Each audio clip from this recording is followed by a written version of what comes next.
Welcome and good evening to the Caffeinated Cooper Show at night. I have an amazing interview. I know it's going to be an amazing interview because I'm with an amazing man, and he is in Mexico right now. And this is Roger Ellis Frazier. And I'm actually a little bit nervous, but hi, how are you, Roger? I'm doing great. Thank you. How are you? Oh, thank you so much for coming on to the show. I really appreciate your time. Well, sure thing. I just want to make sure my eyeline is right. I'm just going to look here. That's fine. I'll look at you. Yes, I always look at the pictures. So like right now I'm looking at the camera, which is much better, but I apologize. I have to look at you. I want to see I'm looking at you because, we always think about eyeline because eyeline is weird, left to right, right to left. Absolutely. Absolutely. And I appreciate that. I want to talk about some of the filmography that you have been involved with. You are a producer, a director, and you're also creator, correct? That's a writer, right? Uh-huh. Okay. Yeah. And I'm going to bring up now Bad House Studios. You're in Mexico. Are you in Baja, California? Yeah, we're northern Baja. We're about 17 minutes south of, or call it 20 minutes south of the San Diego border. And we base out of the Baja Studios where they filmed the Titanic, Master and Commander, all that, and recently The Walking Dead, Fear the Walking Dead, not the ones in Georgia, the Fear the Walking Dead, the LA version, and so they filmed that for years.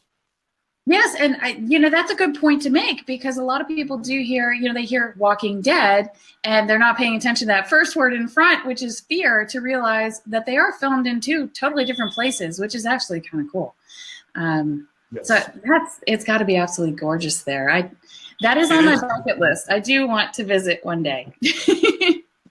Mexico is great. It's got the nicest sunsets. It's got great food, great people. It's wonderful. That is awesome. Now, I am going to jump over to, you have a magnitude of films. In my words, I'm going to say a magnitude because I love the quality that you and your team and your other producers produce.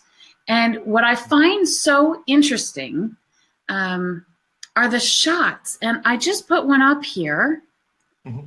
And there's a few of them here. And it's how close you will pan in to get it. And you get such an amazing dramatic shot that I'd have to say I don't see this in too many films. Can you explain your vision? Yeah, as far as the visual narrative of things like that. Well, we have a great DP. Actually, those are from two DPs. One is A.J. Rickard Epstein, who's an American guy, and then my other DP who does the film, the one you're looking at now with Dolph Lundgren, and other ones is Jorge Romani, and they're really amazing. And what you're seeing is the distance from the camera, really, but ultimately it's also has to do with the lighting and the lenses and how the longer lenses that create that kind of blurred background versus the in focus subject. So one of the things is, I'll speak in the larger sense of it. One of the things is we're trying to create action movies which are commercial, which allows us to continue to keep working. But at the same time, we're sneaking in there artistic elements, artistic beauty. And you picked up exactly on it. Most of them are found in the close-ups, in the intimacy of the shots, the individual shots. And so there's a lot of films that you can see. I know your audience probably knows films that have these amazing intimate narrative along with the action. And that's films like Heat, films like Man on Fire with Denzel Washington, films like a lot of the Bourne series. They're very big action pieces, but at the same time, they have a very beautiful story, and they're very artistic in the way that they're shot and edited. And so we always make sure that in all the coverage that we get, especially when we're on our stars, that we have really tight close-ups. Now that there is of Tom Sizemore in the last film we did called Hustle Down, and that's the actual opening shot of the film. And so we're basically starting in very, very close and then bringing the film out to a larger, scope, and then we end at that same shot in another place in a different situation. So we try to we're sneaking in story and narrative and art into these action films they get mad at us sometimes for doing it, but it's part of the filmmaking journey. We have to do it. I would agree with you. I absolutely love it. I love these tight shots. And then something else that stood out to me as I was going through some of your filmography is, and I'm not educated enough to know what this is called. You will. But it's kind of like a 360 shot where you have the subject, but everything else in the background is kind of swirling. What is that? Well, a lot of times we do that on a Steadicam.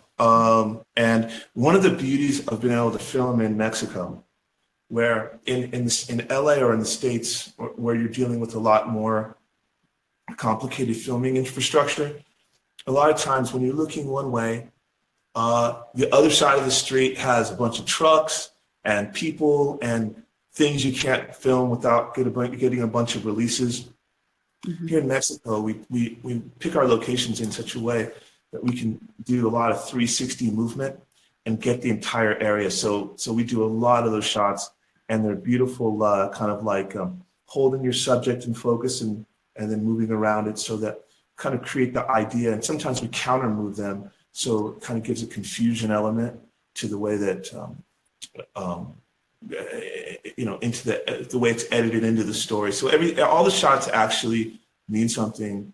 And so if you take a shot like that, then it's about understanding that there's whatever he's looking for is not there, no matter where he looks. There's no dead corners to where the camera is. It's a little funny though. You gotta tuck everybody back in behind the camera as it's moving around. And you do it a couple of times. There's always a couple of shots where there's some grip that's in the shot, and you have to cut and do it again.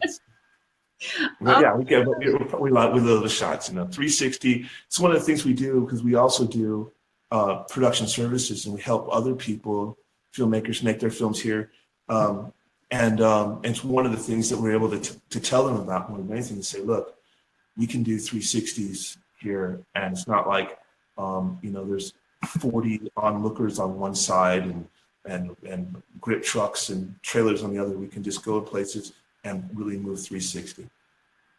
I absolutely love what it does visually, and it's so interesting, because as you're coming around to complete that 360, me, the viewer, you almost get a slight blur, a slight dizzy, and then you bring it right back in, but you bring it in so romantically that it's just a pleasure to be able to watch your projects and movies. You get that from it. That's nice. It's good. It's nice you get that from it, because that's what they're meant to do, and they're kind of difficult shots to get, especially for the DP. And when we get them, we make sure that we try to use them as often as possible, and not overuse it as well. Make sure that when you have those special moments, they're special. And I also want to talk about the color. Yes. Everything within all the projects I was watching: Rumble, Larceny, Misfire, Narca, and Dead Drop. Mm-hmm. And I'm sure there are many, many more projects that you'll agree that this applies to, but it seems like the vision, everything in there has color playing. And like this one, and I don't know who this is walking down the hallway. Which film is this one? That's a film called Rumble, and that's Sissy Fleitas. And that's and what's even more beautiful is the movement of that shot. It's a beautiful moving shot where we're on a dolly pushing into that shot as she's walking down that hallway at 46 frames. Now, I'm not going to spoil the story, but we're creating something that walk and into an out of focus shot is very, very important to understanding the twist in the film. So we wanted to make sure that we had it, and that it was something that was featured. Now, as far as those colors are concerned, yes, my DP, we talk about this a lot, because when we're doing kind of the lower budget films, you have to have, you got to have some kind of style in it. And one of the things that we like to do is there's kind of almost a noirish but color. noir likes to go dark, but we like to light the subjects because distributors get pretty irritated if you're not lit, frankly. So they want you to light your subjects, but at the same time, we like to use a lot of backlighting and shadows. And we also create a lot of color. Now, if you look at old films, kind of like old European films, and especially French gangster films, they're beautifully colored with all kinds of really cool color. Also British gangster films like Sexy Beast and Lock, Stock, it's kind of Guy Ritchie style. They have beautiful kind of hard, stark lighting, but at the same time, they're still lit characters. And so it kind of creates a tone. And the general tone of Mexico is more of a warm tone anyway. So we want to kind of complement it with some color, you know? Yeah, if that makes sense. It does. It makes so much sense. And it's so pleasing to the eye because there's one scene and it's a shower, and the shower is like this blue, almost a teal color, and you can tell all the tile are the same. It's all the same color, but with lighting, it almost appears to be different colors. And then you have two subjects that are in an embrace in the shower. And it's so cool. I mean, I just sit there and watch it. It's like, okay, I'm seeing the story, but I'm also kind of like being fed dessert with all these different colors that you get to watch. It's two things going on at once. It's such a cool collaboration.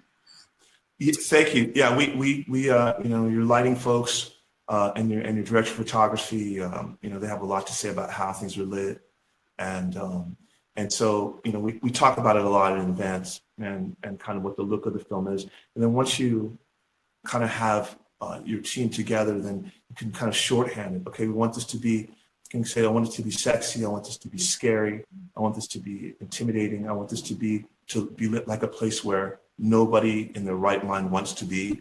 And then we'll work those different lights, and then when we like it, we'll make it go. I love that. Now, you have a lot of action in all the films that I've watched and all the trailers that I've watched. Tons of action. And this is an awesome shot. What is this from? And oh, yeah. Okay. That's Gary Daniels, the incomparable Gary Daniels. He's one of the greatest cool martial arts action stars. And he did this thing where he's fighting this guy in a lobby. We're in the lobby of the Rosarito Beach Hotel. It's like late at night. And they have this idea where they come and jump up off the pillar and kick off and just do a roundhouse kick to his head. It's perfectly done, perfectly executed, perfect camera angles, sells great, sound design is great. So it's a great shot. We put it in a couple different teasers and reels and stuff like that. It's beautiful. It's absolutely that's from our second to latest. That's Hustle Down. That's some crazy action. We ran a full second unit on that, meaning a full second unit, folks, with the amazing, and look him up, Art Camacho, who's one of the most amazing fight coordinators and directors from the 90s, from the 2000s on up to now, and Art did the choreography on that film. That's starring Tom Sizemore and Bai Ling and some other folks, and that's a really, really great actor named Paul Sadu, who's an amazing action guy and great actor. We had a great time on that film. That's at a place called the Corona Club that's right next to the very famous Papa's and Beer in Rosarito Beach, California. I'm sorry, Baja, California, Rosarito. And we were there and just blew that place up. A lot of explosions, a lot of stuff. So we do all that stuff practical, a lot of gunshots, stuff like that. So we had a lot of fun there. That is very, very cool. I mean, this shot, it's like, you can see what I'm talking about, how pleasing it is, because it almost looks like you're shooting upward. And I don't know if that's right, but it's just, there's so much going on in there. Yeah. And, even just directionally. So this is that's a film called Misfire. That's on the top of that's shot on the top of what's called the Centro de Abastos, which is basically kind of like an open market, vegetable market. We show up there we were going to shoot in another place, and I think our call time was maybe 10 o'clock in the morning. And so we just said, this is Tijuana filmmaking. So we just said, well, that place said no because, I don't know, somebody came in and said no. So we went to this other place and got this huge split space. And so we expanded what was going to be a very simple chase from one end of the market to the other, to go from the market, through the fruit stands, up to the roof where they are there, down the roof, down the steps, in through a hotel, and through trucks. And it was great. And it turned out to be really cool. So there's the opening of a film called Misfire that we did. That's Gary Daniels shooting that's a 50 millimeter. Yeah, that's the scene there. Mm-hmm. This one, I don't see this too often, where your subject is so far over, but you don't really notice that, because here again you have so much going on, you have so much color. Yeah, that's a real place. I mean, we just say, it's por favor no mires la cámara, por favor, which means please just don't look at the camera. And like, okay, they just become part of it. Yeah, they're people in Mexico are really cool about filming. So it sounds like you prefer to film in Mexico or in and around Baja and Tijuana. Yes. Again, as you had mentioned, that people are very accepting of filming. What are some other reasons why you love it down there for filming? Well, yeah, it's a lot of reasons. I guess I'll back it up and give you a little bit more of the background of it, so it makes a little more sense in context. If you're in LA or in Atlanta, like you are, is Atlanta correct? I am. Georgia? Yes. All right. Then obviously you got a lot of TV going on there. Probably more than features, and but people in Hollywood, if you know this, and I'm sure you have filmmaking folks out there, it's a very, very difficult thing to do, to raise money and to put together independent film. And so it's kind of good and smart to bring something new different to the table. So I live in Mexico. I lived in Mexico since '97. Just like it better here. It's just a better and easier life for me. And one of the things I saw was in TJ, in Tijuana, there was a company that was doing these films. Now, they weren't what we would consider really high quality films, but they were films, and they were doing them at the time. This had been like in 2005, 2006. And they were doing them on film, 16 millimeter film, and they're doing 90-minute films, were incredibly inexpensive. And I mean, fraction of the cost of the States. And so I said, I had an idea. I said, what if we were to put an American story with an American actor, but in the same exact system, and use the filmmaking infrastructure of this very low budget and economical structure, but then kind of bubble the American elements with what would be a regular filmmaking experience, the hotels and the being driven around and stuff like that. And so that was the idea. And so at the end of the day, the closest international point to the film mecca epicenter of film is Tijuana, Mexico. We're the closest international point. We're closer than the closest rebate state. So when you come here, there's all this stuff. We have rivers and streams and lakes and ocean and cities and beautiful stuff and ugly stuff. And then there's some great films that people all love, pretty much universally. Man on Fire is one. Everybody loves that film. They love the elements of Mexico. They love the elements of having American themes, American characters, kind of weaving through this kind of underworld. Mm-hmm. If you ever ask anybody who's seen the movie Traffic, 90% of people I talk to say their favorite theme in that film was the Tijuana cop scenes were the most interesting.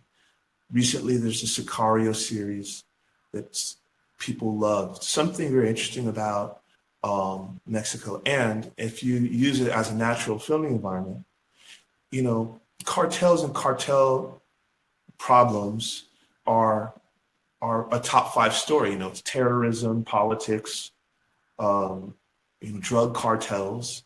Mm. and they're very interesting, and the cartel leaders also make for very interesting villains. They're intelligent, they're brutal, they're calculated. They're just not like a bunch of thugs running around. They're running, multi-billion-dollar organizations with legal teams and public relations teams, and so they make very interesting and layered villains as well. So there's a lot of reasons we do it here. In addition to the filmmaking program that we've put together here is so, it's like clockwork now. So we have an easy time of it. Not easy, it's never easy, but it's something that it becomes relatively predictable within a framework. So when you have that and you're dealing with a lot of money and you're dealing with the inability to make mistakes, to have that kind of framework means a lot, and it's important. I hope that answers your question. It does. It does. And it brings me to a new set of questions. Sure. Your movies have had some amazing actors in them. Dolph Lundgren, Ray Liotta, Andy Garcia, John Savage, James Russo. I mean, it goes on and on and on. So first part of this question is, how important is it to have a named actor to be able to solidify your funding? Very simple. That's most of it. And if your audience has filmmaking folks who's trying to put a film together, it's pretty much everything, because the first thing the people are going to want to know, let me just back up. Unless you have a rich uncle or people that are going to just be investing in your films because they want to do it or because they think they're smarter than everybody, films are based, as are most financial transactions, on collateral. So the collateral has to be something, and usually the collateral is the minimum guarantee that comes from the distributors, which is basically like an order. So for example, if you make microphones and Walmart says, I'll buy $1 million of microphones, and you go to a guy and tell him, I can make this order for $500,000, and a lot of people, if they believe you can make it for $500,000, they'll give you the money and be your partner. But that's the way films are made. So at the end of the day, there's the only one way for these distributors to analyze and gauge how much the film is worth, and that has to do with who's in it. Mm-hmm. Unless it's a big graphic movie or like an anime movie or something that they can gauge it that way, or something like Shrek. But in a general sense, they need to know, okay, Andy Garcia is going to be in it, this guy's going to be in it, I know I can take it to the market and sell it for this much money. I will give you a guarantee of 80% of what I think I can sell it for. And then I take that 80% paper to finance or a bank, and they give me 80% of that, and that's your budget. So the only way they can make that analyzation is by knowing who the actors are in the film. So you have to have that in your package before you take it to distribution or to finance. And it's very hard to get actors now. I mean, they want to work with certain talent. They want to go to Georgia and do series.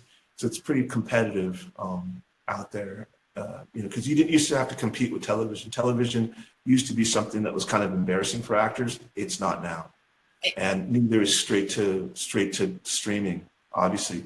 So it's a lot of competition, but that's when it comes down to, building your relationships with your actors so that you know who you're working with, and they know you and they know your reputation.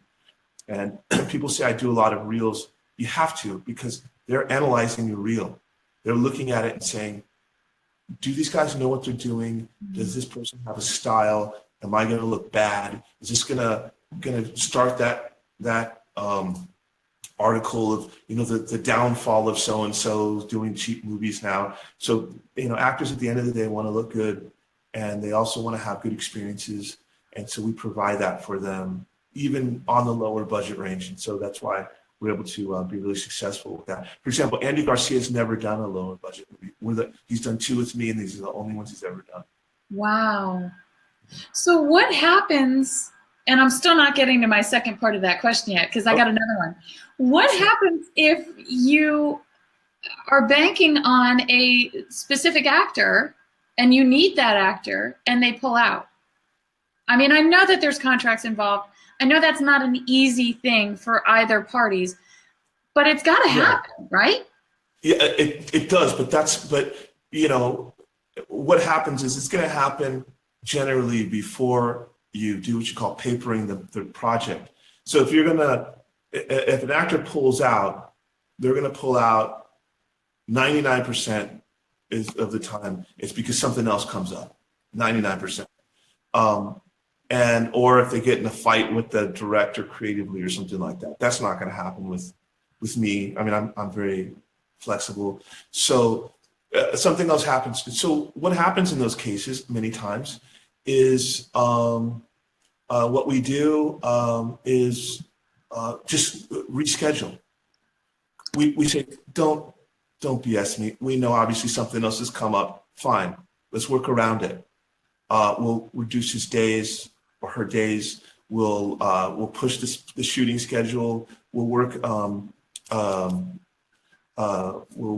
whenever, blah blah blah. But it's you know, I guess that's the best way to put it. Do you know what I'm saying? It can just be a situation where you just try to work around it. And if they do pull out, well, there's really nothing you can do about it. A lot of times, if you've already started spending money, then you have to recast. And if you've already got your film fully funded, a lot of times you can get somebody new. But if you know, we're not doing films like with Tom Cruise or Brad Pitt or something where that's the entire film. We can replace people, and or say if the budget's at this level, then we lose. We haven't happened, but hypothetically speaking, can bring the budget to here with another guy, and that works within the framework of the distributor. So we just once it's a green light, and once people are pregnant, they're pregnant. There's no way back. Either we reschedule or we recast. That's a great way of putting it. I like that. All right, so here's my question. When you're working with American actors and you're filming in Mexico and Tijuana and Baja, do you have any added security that's needed? What is it like to bring American actors today to Mexico to film? Okay, that's a good question. Excellent question, as all your questions are. The number one issue and number one question is about security. Now, Mexico is, especially where I'm at, is very safe. The crime rate here in this part of Tijuana is about half that of San Diego. We've done 18 films here without a single incident.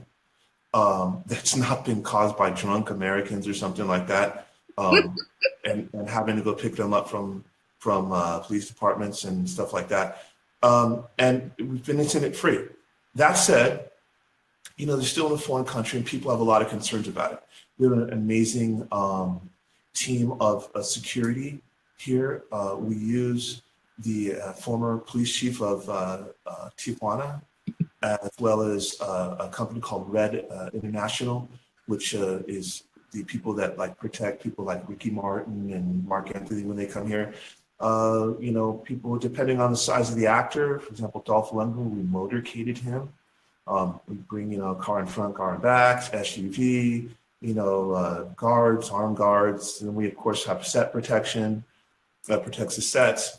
And then, you know, anytime that we're doing any kind of live weapons or explosive, we have fire people. But generally, security is, you know, we like to, the larger actors and people that are more high profile, you know, we have them with security all the time. Not sure they need it. It's more crowd control, you know, when people want to take pictures. But, you know, it's part of their contract usually, and we provide it for them. And, you know, there's no more, I think the real cartel issues are in other parts of the country. You ever hear anything out of TJ really since mid-2000s? Everything you hear now is out of Acapulco or Juarez, Mexico. You don't hear anything out of here. This is really mellow area. It's under control. So we don't have any issues at all. And they're here, they come down here a little nervous. And then after about 3 days, they're like, what am I nervous about? This place is great. We just go, just film and, so we don't listen to the news.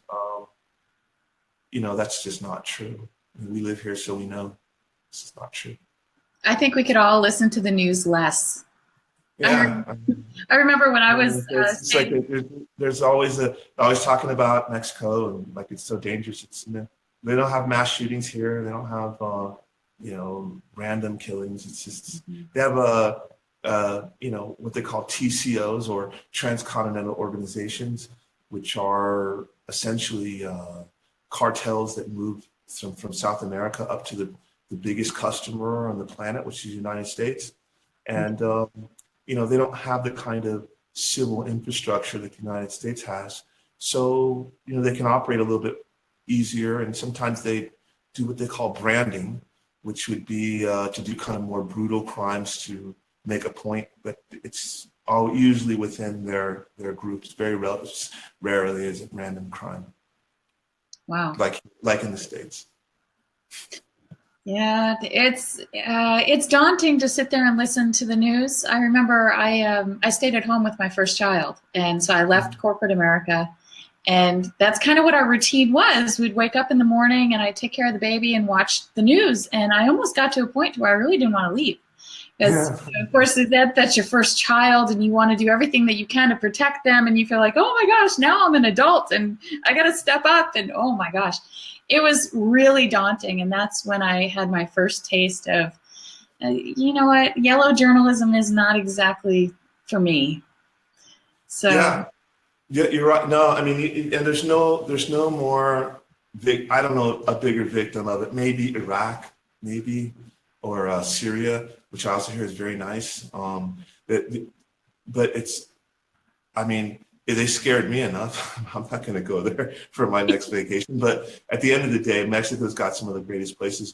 We did a couple of films in Cancun, Playa del Carmen. There's just very few places that are nicer than that in the world. White sand beaches, blue water, perfect weather. It's just an amazing time. And it's just a matter of, so back to the security, to circle back. We don't have any incidents, but we do recognize that people are concerned about it. So we make sure that they feel comfortable with it, make sure that we always have people. We had Kristana Loken down here, who's really great, who was the Terminator, the female Terminator, if you remember her. And she had her family with her, and she had a great time. So we sent her out to places to play with the family and everything. She had a great time. So females, males, everybody. Oh, that is so cool. All right. Hold on 1 second. Of course. Too much, okay. A little bit less light. Okay, go ahead. Now, you're also a musician. Yes, sometimes. Sometimes. And I'm an absolute lover of your voice. You are just, in my opinion, when you're singing, it's a lot like watching a film that you're involved with. You're vulnerable and loving and so transparent. When did you start? Don't laugh. No, that's very nice. I'm not the best with compliments. I don't really. But that's fun. I appreciate that. Those are very kind words, and I appreciate. Oh, you're welcome. They're well deserved. When did you begin vocal training, or when did you pick up the I can't talk now. Now I'm nervous. When did you pick up the guitar and begin playing? I played when I was little. I wanted to be a musician. That was my thing. I thought I was going to be the coolest heavy metal guitarist.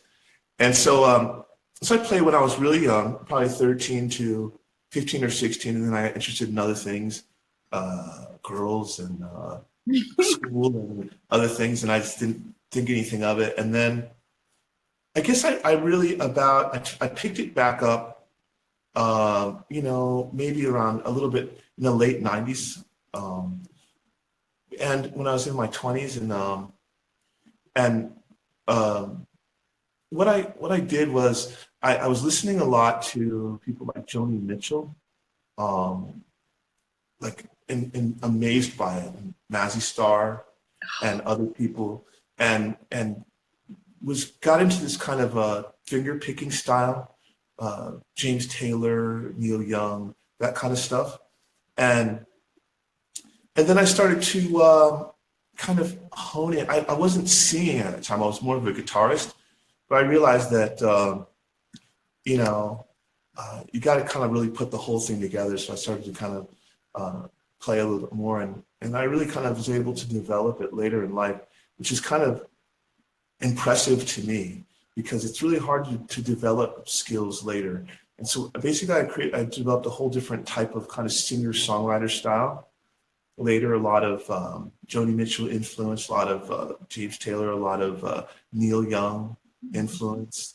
And then now you realize the brilliance of people like the Beatles and John Lennon. And I didn't recognize that before because of the simplicity of the pop part of the music, and Prince, the brilliance of Prince and people like that. And then, my main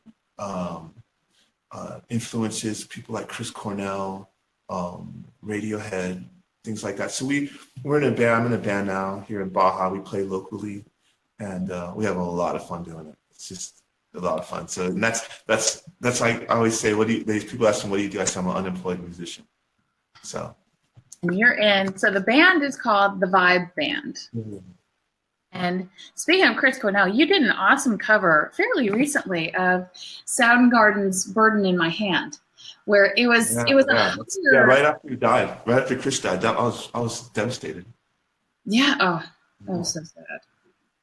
And that's done in a very special tuning, kind of like a Delta blues open tuning, mm-hmm. And so you can't really play it unless you do this very intricate tuning. So I did the tuning once, and I learned it, and I just wanted to record it real quick before I tuned the guitar back because I figured I'd never be able to tune it like that again. So it's a really high register. It's an incredibly high register vocals. So it's very interesting. So it's fun. I do some videos just for fun. Very beautiful. Okay, coming back to film for a minute, we have a question from a viewer. Larry Gilbert is asking, what are your thoughts on digital versus film? Okay, hi Larry. I'm getting over this cold everybody has. Sorry if I cough every once in a while, folks. All right, we did the first couple films on film, and you got to have the money to do it. I don't see that much of a difference once you get into the treatment into post. Now, yes, if you have the eye for it and you're Tarantino and you have 80, 100, whatever money you need to do it, that's fine. But there's so many things about filming digital that are advantage, especially if you're doing things in lower resources. The amount of shooting in 5K, the way you can do the push-ins and push-outs and posts can save you a lot of time on dolly shots, moving around, and also can fix shots you need. The workflow, meaning, excuse me, the workflow when you are, when you can download the cards and you don't have to develop that film, that is incredibly delicate. A million things can go wrong, and you don't know what you have until much later, until it's developed, and there's just a million things that can go wrong with film. I mean, if you can afford it and you have the infrastructure, great, but you're not going to see that big of a difference once it's treated. And last, most of the big films, most of the Oscar films this year will be done on Alexa, Arri Alexa, or a Red ecosystem, and as long as the image is the same. It used to be a thing back, not even that long ago, where people would ask you at the markets, what's it filmed on? And if you said anything but film, they would say, well, nobody even asks that anymore. So as long as the image is right, as long as it looks right, it's treated properly, you're doing the camera movements properly, and your story works, nobody cares what you film on. Don't spend the extra money just to be able to say that you did it on film, because nobody's going to even ask. If your movie stinks, they're going to say it stinks on film and on video, and on on 4K or 5K, and if it's great on iPhone, or it's good on the biggest airy film camera that costs $1 million. It's an old infrastructure, and it's you got to have the money for it. It's a whole different thing, including where you store the film. You have to. We did the first film, La Línea, with Andy Garcia, Ray Liotta, Isan Morales, Danny Trejo, a lot of folks, and we're still storing that film from 2007. Why we should be storing cans of film? I have all my other films here in a safe. They're in a single disc. And so there's all kinds of things it's an antiquated system, in my opinion. We went to video. I didn't notice a difference, and it shouldn't be used as a crutch. Whatever your filmmaking chops are, learn them on whatever's available to you. Hope that answers the question there. I think it does, and it's a brilliant question. He's coming back again, so let me pop down here. I do have somebody else that is paying you a compliment, and Robert LaRue. I looked at the reel, and the reel looks great. Thank you. Yeah, we have some people, and we're going to post all of the links after the show. So for all the viewers that would like to check out your work, La Línea is available on Amazon. So yeah, the line. Yeah, I think it's on the line. It's the La Línea, same thing as the line. And that was the first one we did down here. So that's really nice. It's really interesting. A lot of detail in that film. And that's Ray Liotta and Andy Garcia, right? That's right. Mm-hmm. Oh man, I keep saying it. Ray Liotta he seems like he's just such a character of such depth that before I die, I want to work with him. I said that about Robin Williams, and unfortunately that will not be possible. But right. Man, I just... Yeah, Ray's really cool. I mean, Ray's he's a method actor. I wrote and produced that film. And we hosted them down here, and he's a method actor, and the role was it didn't have much dialogue. It was about a really pained and tortured soul that was really quite tired, and he did that very well. And he was very, very intense, and he didn't say a lot. The role doesn't say a lot. He's a very interesting and talented man. We're very lucky to have had the opportunity to work with him down here. He was cool with Mexico. I like that. Oh man, I wish I was a fly on the wall. So everybody go to Amazon. You can type in The Line or La Línea, and it's going to come up, and you'll be able to watch that right away. So Larry is on there too. I don't know if it might be Across the Line, the Exodus of Charlie Wright, which was with Aidan Quinn and Andy Garcia. It's really, really beautiful piece too. We did down here. Okay, I love it. I love it. I love that these questions are coming in. Let me see. Let me pop Larry up here. He has a lot to say this evening. It looks like your productions use stunt choreography, live action. How do you feel about CGI effects in post versus live action effects? Well, we try to do as many. From a filmmaker standpoint, you should try, in my opinion, you should try to do as much practical as possible, and that includes guns, and have the guns firing themselves, which we're able to do down here, which is one of the difficult things here in Mexico, because in Mexico, one thing they don't like is guns. They don't like guns in Mexico. They don't like fake guns. They don't like chocolate guns. They don't like plastic guns. They don't like guns at all. So we actually get our guns through a military officer, and they come and look at them every day and check them. But we're able to use practical weapons and also practical explosions. People can tell the difference. I mean, unless you're doing really heavy compositing and spending a lot of money on it, it's almost easier just to go ahead and get it in camera. So, we haven't done a fake explosion yet. We do, supplement muzzle flashes because the camera shutter speed doesn't always pick it up. But as a general rule, we have mostly practical stunts here, and we do everything pretty practical. But that's, you know, because we're in Mexico, we can do that. You can't really do that everywhere because of, you know, all the stuff. It's kind of easy. Let's put it this way: it's easier to do it here. I've tried to do some of the stuff in the States, and they complicate quite a bit.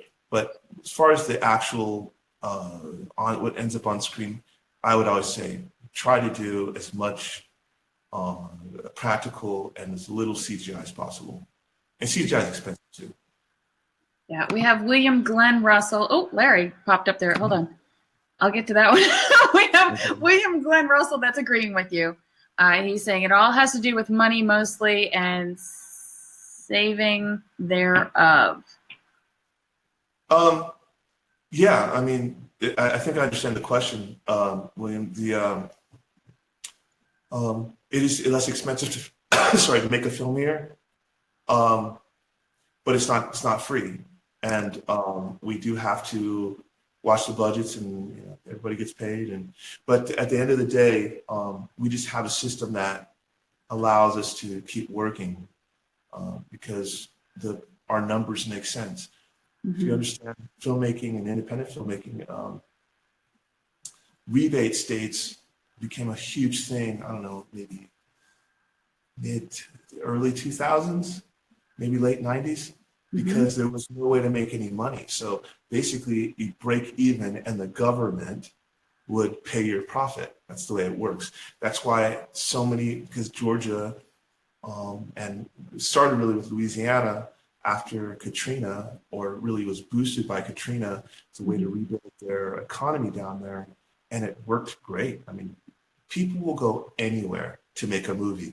For a while, it was Canada. If people remember, everybody used to go to Canada to get that rebate, and all this. And then it was Romania, and then Bulgaria, and we don't have a rebate. We keep the prices and keep the films just generally affordable, which is how we kind of get the magic done. So you're correct. It is about the money at the end of the day. So at least that's what allows us to keep working. And Larry, I appreciate him chiming in on this conversation. He says, total boss for going practical stunts and effects. He's loving it. Yeah, we do it. We do practical stunts and effects, and you know, that's what the canvas allows us, which we're lucky to have. So there's something that I don't know as far as the union, the SAG Actors Guild, and all SAG regulations for filming with their SAG actors in Mexico. How does that work? Because you were mentioning how filming in Mexico, it's easier. So I'm assuming that, you know, permits and things like that, which that's going to be city to cities in my, right. You know, that's all city stuff. But what about union? Do you still fill out all the same paperwork and do sometimes everything? we do, and sometimes we go. Mexico has its own union. Now I know that you have a lot of actors in your group, and we love you guys and appreciate it. But you know, SAG is a tough union for independent film. SAG was not designed or built and created to deal with independent film. It was created, and rightfully so, as a fighting chance and a counterbalance against one of the worst systems ever of exploitation of workers, which was the old studio system. The old studio system literally had slaves almost.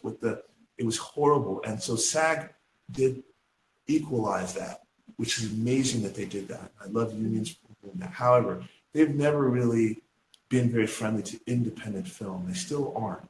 And so most independent films can't go full union, all union. So some of the films we do SAG, but we do work under the Union of Mexico, which is called the ANDA. And the ANDA is its own union. And sometimes SAG says, well, we have SAG actors. I said, well, you know, we still work under union rules, and some people work that way and some people don't. But those who we always make sure we discuss it with SAG and explain that the actors will be here, and make whatever arrangements are necessary. But we treat the films like they are SAG films, but we do them in a lot of ways under the union here in Mexico. Oh, that's so interesting. Well, I'm glad I asked the question because I'm really very uneducated within that question I asked you. So I had a chance of live looking like a complete idiot. So no, that's not it. That's actually a very good question. I'm just going to open the screen here for a second because I just got sunset. So just give me 1 second. Okay, of course, take your time. So no, it's less than a minute. No problem, no problem. I'm going to pop up a picture here. So this is the line, and this is off of IMDb, everybody. It's La Linea. You can go onto Amazon, and that is available. And I saw just 1 second, the sunset here. Isn't that nice? Oh, wow. Let me get rid of this picture, although everybody should go watch the movie. Oh, my goodness. That's the exact, I just turned the camera around, so that's the sunset here right now. It's beautiful. One of those beautiful. I don't want to speak. That is so beautiful. Exactly hits the water. Wow. How long have you lived there? Here in Baja for since 2003, and in Mexico since '97. Wow, it's just absolutely gorgeous. I'm from LA. I can, I'd be considered someone from LA, but it's just a beautiful sunset right now as the sun hits the water. It also gives a good light on me, makes me look good.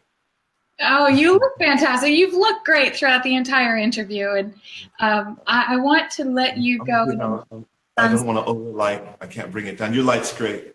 Thank you. Mine's artificial, but thank you. Mine is too.